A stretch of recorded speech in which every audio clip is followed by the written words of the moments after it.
Welcome to episode 68 of the Luke Macias Show. Today we are going to have a fantastic conversation with Cliff Maloney, who's the president and head of Young Americans for Liberty. He runs that organization and has grown it substantially into what it is today. You're going to hear a little bit about what they do and what how they've been helping the conservative and liberty movement across the nation. And so, but I asked Cliff to come on today to discuss specifically the reauthorization of the FISA court process at the national level. I think Texas kind of had a unique seat in that discussion because Ted Cruz, our more junior senator, voted multiple times, in fact, on three different occasions, to reform the FISA court process. And our senior senator, John Cornyn, voted 3 times against reforming the FISA court process, each time voting in favor of the government having more access to your information without your rights being protected along the way. And we're going to dig into all 3 of these amendments today. Young Americans for Liberty actually moved their headquarters to Austin, and so Cliff and I have gotten to know each other a little bit and probably agree on this issue, as you will hear us discuss this. So without further ado, I'm going to get you directly to the conversation with Cliff Maloney. So today I am joined by somebody who I consider a friend. I wouldn't say a good friend. No offense to you, Cliff, but I feel like people in politics say good friend way too often. You know, when you meet all these people in politics, oh, he's my good friend this, he's my good friend this. It's like a big pet peeve of mine. So I'm not going to call you a good friend. We'll have to have, I don't know, some deeper, really deep interactions to where I'll use the word good friend. But a friend, Cliff Maloney, who is the president, CEO, head honcho, some call him a king, a rule maker, the top of the food chain at Young Americans for Liberty. Cliff, thanks for coming on with me today. I appreciate it, Luke. Thanks for having me. Yeah. So first and foremost, I always want to give listeners an opportunity who don't know about Young Americans for Liberty, just know a little bit about what your organization does. And why don't you tell people before that, give us kind of the brief synopsis of how you entered into the conservative/liberty movement and what got you to where you are today. Yeah, so the short story goes like this. I got involved with Young Americans for Liberty on campus. And back in 2014, I took a full-time job being a regional director, helping to recruit students across pretty much everything from Virginia up through Maine. Okay. 2015, Rand Paul scooped me up and served as his national youth director. And then once Rand dropped out, I got offered a dream job to be able to go out and recruit students and to be the head guy at YAL. It's an interesting time, and I'll kind of give your listeners and viewers the rundown on YAL. You know, our tagline is to make liberty win. And so what we try to do is go out and engage college students, get them involved, and really pull them back from the brink of socialism, right? Mm-hmm. Trying to get college students to realize that, guess what? Government is not the answer to all their problems. They're being taught that in the classroom, but we're on campus providing an alternative of free markets, civil liberties, and peace. And this idea that, you know, government that is much smaller is going to be much better for maximum freedom. But once we've recruited all those students, the big thing we focus on at Young Americans for Liberty is we're trying to build a bench of new up-and-coming leaders across the country. We call them liberty legislators. And so that's why it's been great to work with you, Luke, and a lot of these other patriots across the country that see the value in focusing in on state legislative races. Mm-hmm. Because over the last 2 years since we've launched this program, we've won over 56 seats across the country, and that's the goal. I mean, we're trying to build this youth army of kids that are excited about these principles, but then we're trying to take that energy and that passion and be as effective as possible. That's the word I want people to think about when they think about YAL, is being effective, taking that energy and going out and starting to win state legislative races. So we have an infrastructure, much like the Democrats have done for the past 30 years, we're trying to build it. So I asked you to come on today to talk about the recent FISA reauthorization bill, right? And so, you know, with this show, we talk about all sorts of stuff, but also you spend quite a bit of time in Texas. I don't know if are you legally a Texan right now? Do we want to tell people publicly, legally, what you are, what state we won't go into those details. Let's just say I spend about 300. That's not very good, period. Just to spout that stuff out. Might as well 300 days on the road, but I'll tell you, we're very glad that we moved YL from Virginia to Texas. It's some people questioned our move, and I'll tell you what, nobody's questioning it now. We'd much rather be in Texas than up in Virginia. There you go. So y'all moved your headquarters here to Austin and have been kind of having that as the home base. So this is one that I think Texas provides a specific parallel and a particular parallel just because our two senators are both Republicans, Ted Cruz and John Cornyn, and they came down on very just different sides fundamentally on this issue. Now, I will say I think they both voted to reauthorize it at the end of the day. But there were kind of some of these key distinctions when it comes to privacy. Before we get into the specifics, because I want to go through some of the specifics with you and get your thoughts on them. How do you see just the FISA court, the reauthorization process? We've had a lot of discussion over the last several years about privacy. The Patriot Act was enacted in 2001, and things have changed since 2001, right? The American people's perspective on this issue has changed. So tell me, from your perspective and from YL's perspective, how does this issue, how do Americans see this issue? How does the normal person see this issue? How do you talk about it? So I think there's a battle brewing in the country over this idea, not just of the role of government, but I think COVID-19 has kind of created a lot of people asking questions, right? What is the proper role of government? Now, this FISA and the privacy, to be fair, until it was used to kind of prop up this hoax against the president and to spy on a presidential campaign, it wasn't getting the traction that I would have liked for it to get. And those of us that believe in civil liberties, it is kind of refreshing that finally it's becoming a conversation. And sometimes, when government does bad things, we hate to say it, but guess what? It proves the point that we try to make, that is, you shouldn't trust government with power.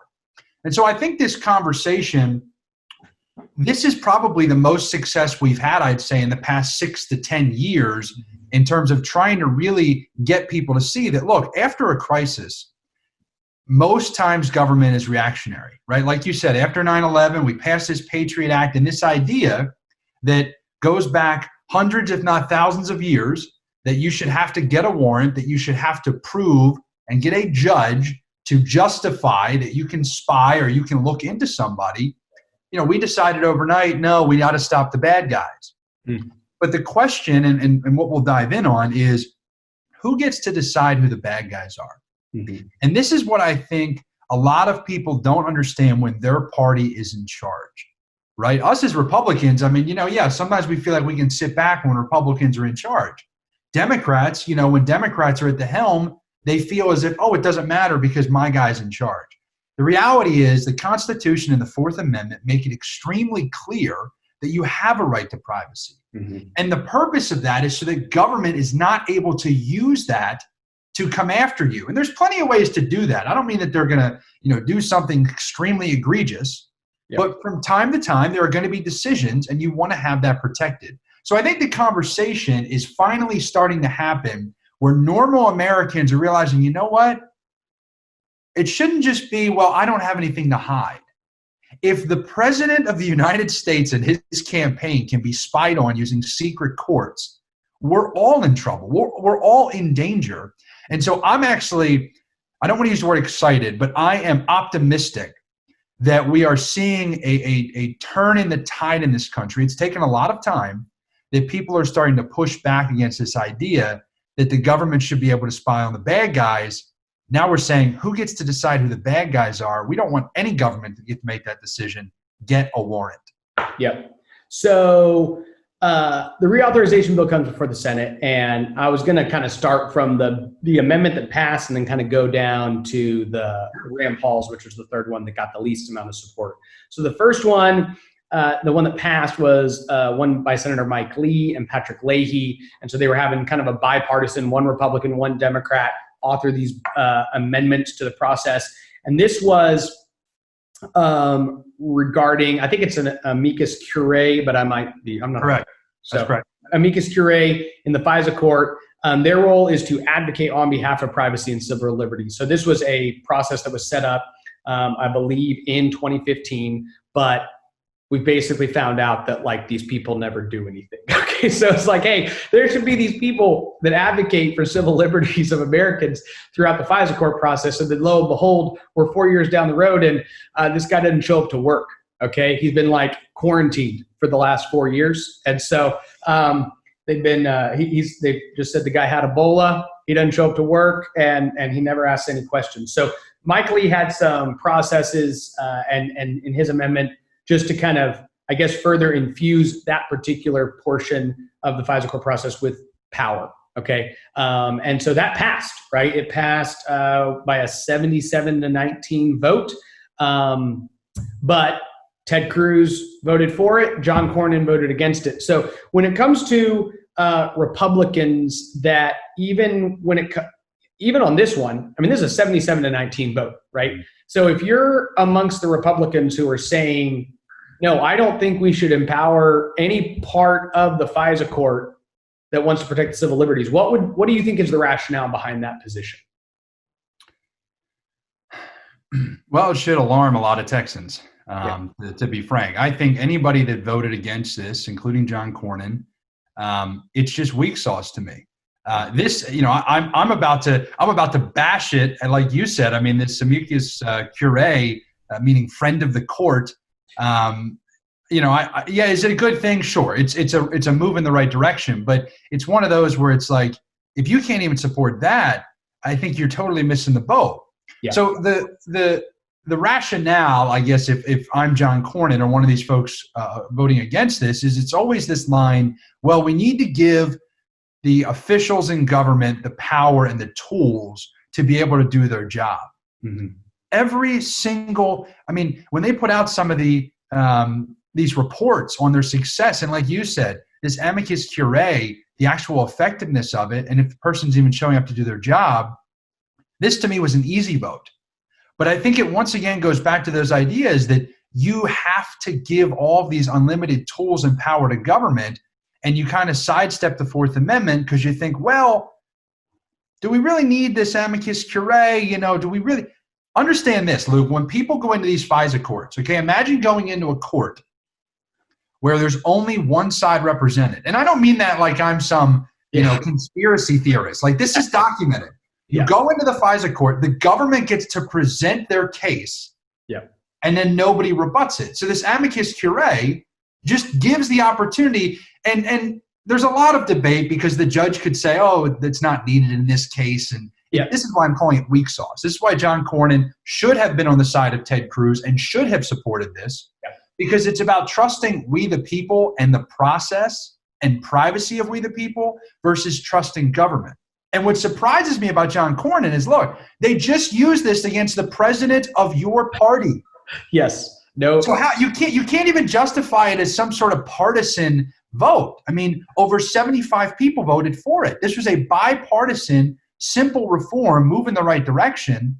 So I don't know how John Cornyn could get that rationale other than he hasn't learned the lessons of when you empower government, it's not going to go well for we the people, or heck, the president of the United States that happens to be in your own party. So I'm not quite seeing the consistency there. Yeah, I feel like with some people, and this goes back to, I guess, one of our motivations behind electing more and more fresh blood within the Republican Party, because what I often see is that the longer that a lawmaker is a lawmaker, right? And Cornyn's a good example of somebody who started as a judge and then served on the Supreme Court and then was the Attorney General and now is a U.S. Senator. And they've spent so much time within these institutions that they just can't not trust the institutions, right?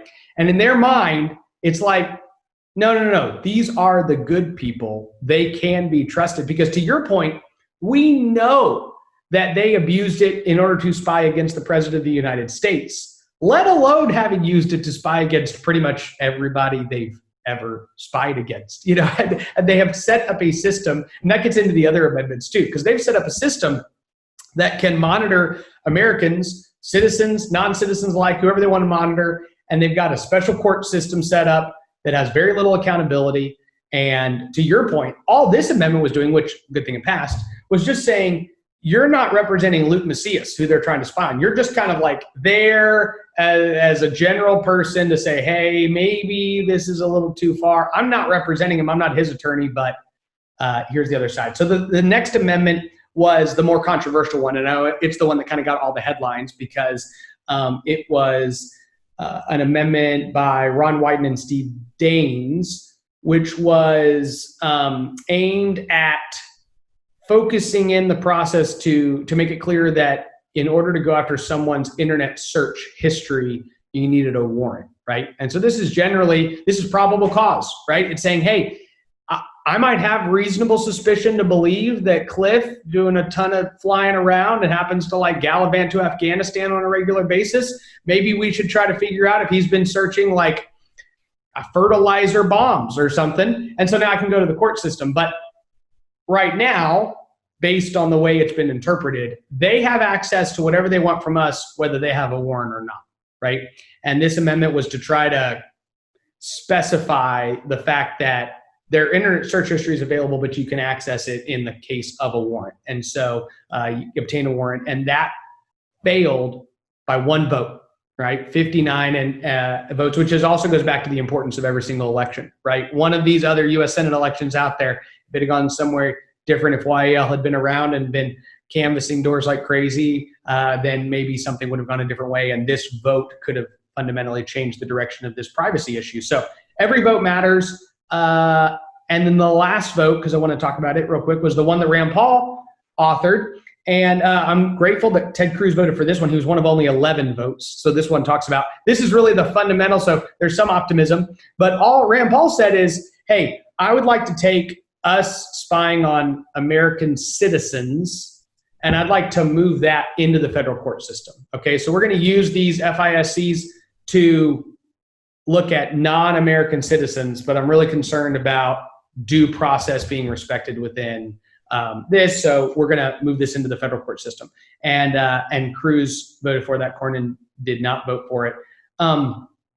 My question on some of these issues too is, in Texas, we just had an election 2 years ago that surprised a lot of people with how close it was, right? I mean, Ted Cruz won by less than 3% of the vote against Beto O'Rourke. It was just over 200,000 votes that he won in an entire state that had 8.3 million votes. And so we are in a place in Texas where every single vote matters. And Beto is absolutely crushed Ted within younger voters. Like, we know that, and Democrats have always done better with younger voters. When it comes to issues that we're going to try to appeal to younger voters on, and the fact that John Cornyn is at the top of the ticket right underneath Donald Trump in Texas, it concerns me that Republicans don't realize that this is actually an issue that matters in November. So maybe talk a little bit about that, since you and I are both heavy on the campaign side and actually care about the right person getting elected. But I'm concerned that these type of votes and the signals that they send make it a lot harder for you and I to motivate a bunch of young people to get behind even down ballot Republicans who are good, liberty-minded individuals. What do you think? I think the greatest untapped potential that we have at trying to elect liberty Republicans is civil liberties. I think so many times we're missing the boat that civil liberties are going to connect with young people. They're going to connect with all these people that don't trust the institution. They're going to connect with so many people that see what they did to President Trump, what they did to his campaign. Mm-hmm. And I think it's a major mistake for us to not focus in and realize that this is we the people versus the institution. Mm-hmm. Where do you think history will side? Look at these two last amendments, right, that we just discussed. Yep. Is history going to side with the senators who said the government should be standing over your shoulder looking at your Google search history? Or is it going to side with somebody like Rand Paul? And I hate that this is even controversial. Rand Paul is a patriot. He's just standing up and he's saying, listen, we're talking a lot here and there's a lot of things being said, but it's all gobbledygook. Why don't we just go with the Fourth Amendment? Why don't we require somebody to get a warrant?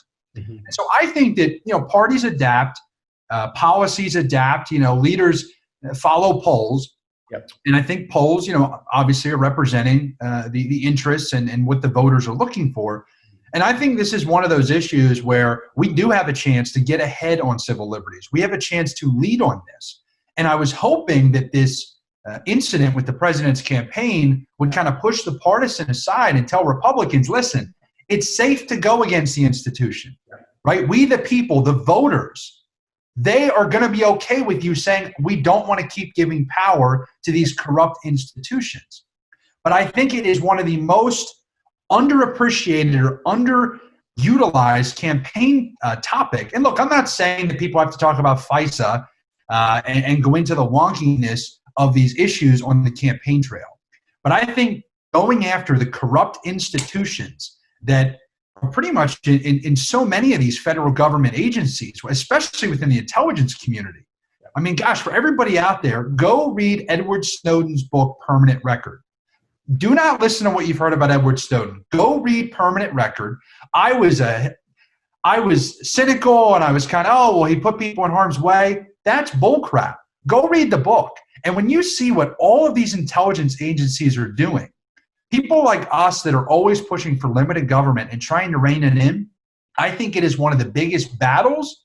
But Luke, you are 100% correct. It also presents an opportunity for us to go out and talk about how corrupt these institutions are and why we need to limit them, why we need to limit their power, why we need to limit their funding. Not because we are boogeymen or we want to, hurt the poor or those that need help in this country, but because we are trying to represent the weakest among us, those that are most vulnerable. And when you have a corrupt government that has the ability to do this, I think we need to speak out, and it is absolutely a campaign issue that could help our people get elected. No, first of all, Cliff, thanks for coming on. Thanks for talking about this. I want to have you on for some additional conversations regarding these different issues that I think come up that affect our liberties. We, in a very small way, you kind of see that with Shelley Luther, who in Dallas was arrested for opening her salon, right? And because she's somebody who can afford to pay an attorney and actually be more engaged in this process, she was able to basically, publicize this entire process, which ended up getting her out of jail. But what we saw was there were two Laredo cosmetologists who were cutting hair in people's homes and were arrested and put into jail as well. And they weren't as fortunate as her. They weren't as well positioned. They didn't have even probably the basic finances to hire an attorney. And so they're just stuck in jail until her story gets brought to light. And now all of a sudden it's an issue and they also get released. But it's kind of that same reality that you're saying, which is, okay, if the president's rights are abused, it's going to come to light and we're going to make an issue of it. But that means that there's a ton of Americans whose rights were abused who we don't know about. And we won't know about unless you fundamentally reform the system. So anyways, thanks for coming on. Thanks for talking about this. And I think our internet connection is getting a teeny bit weird here at the very end. So I just want to make sure to end this recording while we still can. And thank you so much. I know you're at the airport and are going to fly off and travel. So thank you for continuing to fight for the advancement and preservation of liberty. I don't know if we're preserving liberty. We need to expand it because it's not there. So we can't preserve, we need to grow it. But anyways, thank you, Cliff, for doing everything that you're doing. And thanks for coming on today. I appreciate it, Luke. Thanks for being a patriot. We'll talk soon. Hey, thanks, bud. And there we have it. So if you're a student, please reach out to Young Americans for Liberty listening to this. In Texas, I think students have the opportunity. They have a great organization in Young Conservatives of Texas, which is another state college chapter organization. So if you're a college student in Texas or a conservative college student in Texas, tell them to reach out to Young Conservatives of Texas and Young Americans for Liberty and try to engage with their local chapters and figure out how they can get more involved in the process. I think it's really important that we continue to engage the young students we do have that are willing to just engage on our issues and get them as involved as possible. Yeah, I'm a little concerned, as you heard in that conversation. I think it's a bad message for Republicans to be sending to younger voters that we don't respect your privacy. We don't agree with the youth vote on many things as a Republican Party. And some of that's natural. In fact, it's just the way things go. Winston Churchill, there's a couple people that said this. Mark Twain and Winston Churchill might have both said it for all I know. But Winston Churchill, I believe, said, if you're not a liberal when you're young, you don't have a heart. And if you're not a conservative by the time you're old, then you don't have a brain. And it's really, I'm sorry for those of you who are older and liberal, it's not meant as a direct insult, but it's also to talk about just the natural human nature that exists within us and how it works. And so when you're younger, you tend to not value any of the institutions that exist within society or any of the rules or the norms or anything like that. And so it's much easier for you to have a more progressive mindset, which is one that says kind of throw the old out, in with the new. And a conservative individual naturally says, hey, what about what we currently have is worth keeping? And how do we make changes slowly and in a way that actually makes us better off? Okay, because if we just rapidly change, we are likely to destroy a lot of society. That's kind of the fundamental differences, which means that with young people, they're naturally inclined to a more progressive bent, which means that if you're the Republican Party of Texas, or if you're one of the top Republican lawmakers like John Cornyn, you should not be sending a message to young people that you're so out of touch with their fundamental ideas of privacy. Now, let's separate it. Because we shouldn't just make decisions based on what's politically most advantageous. In fact, I don't mind taking a vote. I don't mind a lawmaker taking a vote that is not going to be super popular amongst certain groups of people. You know, we actually talk about the fact that often some of our lawmakers care far too much about what one set of suburban women think, and they somehow seem to rule the policy decisions within our state. So I don't want to do that, but they seem to care a lot about politics unless it comes to hey, this vote in particular that would protect and preserve the liberties of Americans would also be politically advantageous for you. And then all of a sudden they're actually willing to stand on principle. But then when it comes to a bad policy, they will cave in an effort to please or appease certain swing voters that they see. So it's very disappointing. I've said often, but I do believe that Republicans believe in self-government. Conservatives believe in self-government. So it's important for us to self-govern. You know, what often happens in today's political environment is that conservative and Republican speakers, commentators, podcast show hosts, heads of organizations, lawmakers, they all just tell you how bad Democrats are. And they tell you how crazy these people are. And then Democrats, podcast show hosts, political commentators, political consultants, elected officials, candidates tell you how bad the other side is. And we need to start owning our own insufficiencies. We need to start owning our own issues. We'll do a lot better job if we focus on what we as a party can do better, not what the other party is doing wrong. And that's why I'm willing to have these conversations about our own senator, who's even up for re-election this time, and I really wish was doing a better job helping Texans and conservatives become excited about his re-election in November, because the message that I'm not a Democrat will only go so far. So John Cornyn, I hope and pray that you will reassess your positions and begin to really reconsider what message you're going to bring to Texans in your reelection between now and November. I hope you all have a blessed week. See you later. Thank you so much for watching this video through in its entirety. If you're somebody who's been following on with the conversations and the commentary that we've been producing here, we're going to ask you to do a couple quick things. Go to lukemacias.com. You can give us your email and sign up. We will email you new content, commentary, conversations as we produce it. Also, you can, if you're on Facebook or YouTube, you can like our page, follow our page, or subscribe to our YouTube channel. This will just continue to ensure that when we produce content, it gets to you more easily. Thank you so much for continuing to support the conversations we're producing. God bless you. God bless Texas.